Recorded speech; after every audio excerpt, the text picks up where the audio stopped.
We hope that it's longer, but I'm always looking out for the people out there. I'd love to just do nothing but gold, gold, gold, gold, gold, gold. But we understand. It's a refinery problem right now. Yeah. I mean, you've got problems with Sunshine Mining right now. Obviously, they're refiners. It's basically one of your largest refiners out there. And I don't know, Bob, do you know the problem going on with Sunshine Mining? No, I do not.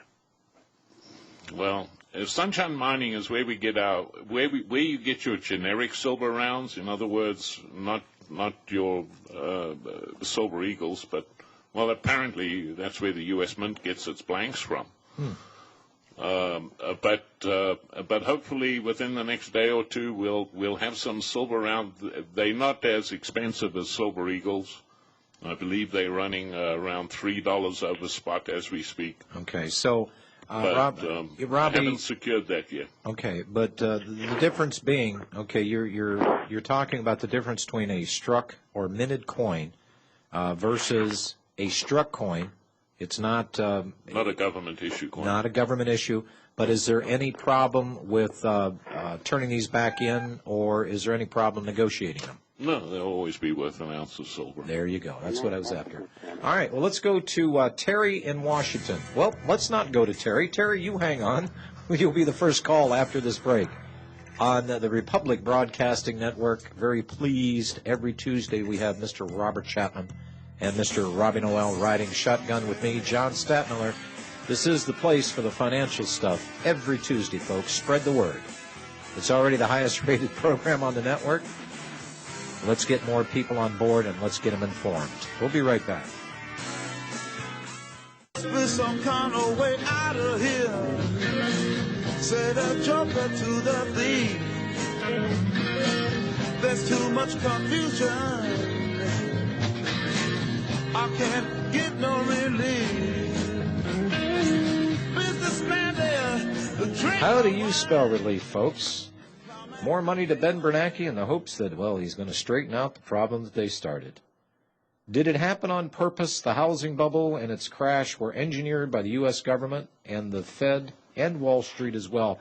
By the way, Bob, did you see this report by Richard Cook? No, I did not. Okay, I'm going to make sure that you get this. And this guy, he's former federal government analyst, writes on economic issues. He wrote a book. I've seen his work before. Yeah, he just recently wrote a book, We Hold These Truths, The Hope of Monetary Reform. This guy's been all over the place, but what he did, and I'm not going to do it here today, but he did a story here, and he just went through the timeline here, and he is right on board. Now, these are people that don't run in our circles, understand. These are people that worked formally for the United States government. They're off in the real world out here, making a living, looking at the same things you and I are doing. But, Bob, he said the same thing. I put it as constructive fraud. He is saying the same thing that you have said, that this crash was engineered by the government, the Fed, meaning the Fed Reserve, and Wall Street. You know, the funny thing is they obviously they blame this on a failure of capitalism. But if you really analyze it, it's a failure of socialism, because we've been living in whether you want to accept this or not, we've been living under socialist dictates for decades, and it's a failure of socialism. All men are created equal. Banks should not discriminate against who they should lend to. So I submit we are witnessing a failure of socialism, and it's only going to get worse. And let's not forget tonight we have the great Amway convention taking place in Washington, D.C., otherwise known as the State of the Union Address. You mean, Robbie, there are greater men than myself or you or Bob Chapman? Or put another way, are there lesser men? We're not all created equal? I guarantee you tonight's going to be a rah-rah speech. I bet it is. Everything is not as bad. And we're a great nation. We can get ourselves out of this. We've done it before many times. Can you feel the power? Can I have it? Amen. Yes, amen. Terry in Washington. Hello, Terry. Terry, you're there. Yeah, I'm here now. Oh, okay, so are we. Go ahead. Robbie's a smart man there. He got me to buy silver back when it was about $6.50 an ounce, so I'm happy. Hey, I just made the suggestion. You made the call, brother. Yeah, I had to do that. You had to sign the check. Yeah, no matter what I tell you, you still signed the check. Well, anyway, I heard the remark there from Alaska by that fellow up there, and I got an Arctic wolf sitting here right alongside my right hand, and he wouldn't let me vote for Sarah Palin. He watched the campaign ads she was doing, and she was riding in a helicopter shooting the wolves with an AR-15. And then they had another campaign ad to make sure nobody voted for her. They were grinding the head off of a turkey behind her while she was talking. See, this is local flavor that Alaskans would appreciate, but nobody else in the country understands. Well, you'll never find a better wolf or a better dog than a wolf, I tell you. Yep. He's smart too, like Robbie. But we're talking, Terry, of cityfied and matrix-bound individuals that live in cities that don't even know what a wolf looks like, let alone sounds like, howling in the wilderness. So, yeah, actually, he never hardly barks or howls.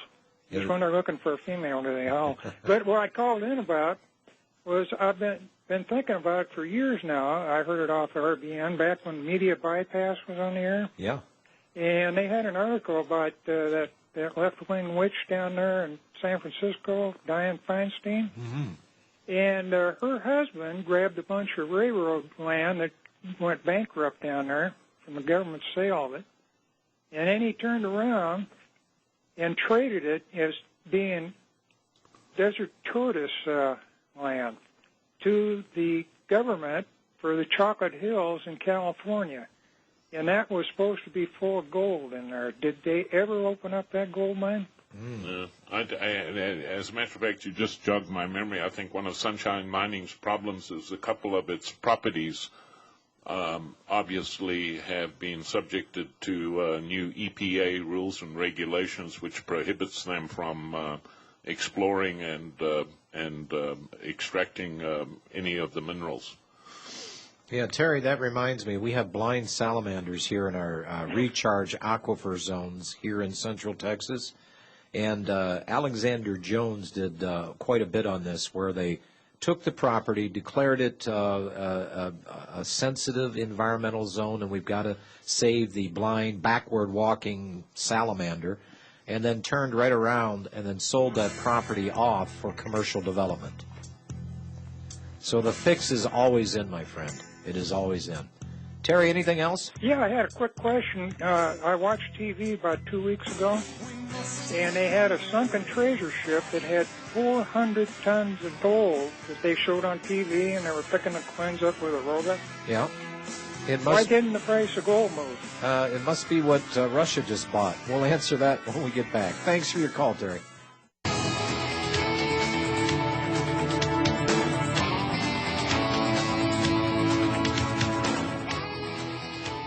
I want to thank Gene for sending me this information on the fully informed jurors. Who I'm going to have on the program tomorrow is the very nice lady. Elo is her name, Elo Jones, and we're going to talk about the fully informed Jury Association, the American Jury Institute, which, by the way, I couldn't get to this fast enough for my friend up in Alaska.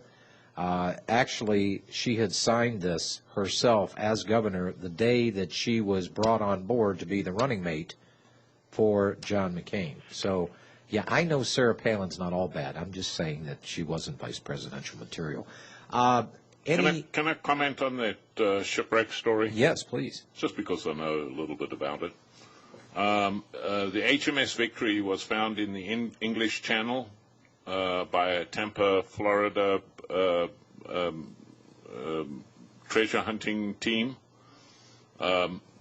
They believe there's 4 tons of gold on the ship. And being obviously a British ship, one can only assume that the coins, if they are coins, are British sovereigns. But the reason it hasn't affected the gold market, first of all, these become highly collectible, so they're not bullion coins per se. And as with all discoveries today, this will more than likely be tied up in court system to find out who the legal owners are, and most probably be a decade before they come to a decision on that one. So there's more gold that's being kept out of the market. By the way, the runner-up on the drawing that we had, Carl M. out there in Albuquerque, New Mexico. We're going to be sending you a free mug with some free gifts and a year's free subscription to the archives for Republic Broadcasting Network. So, Tony, you didn't fare as well here as,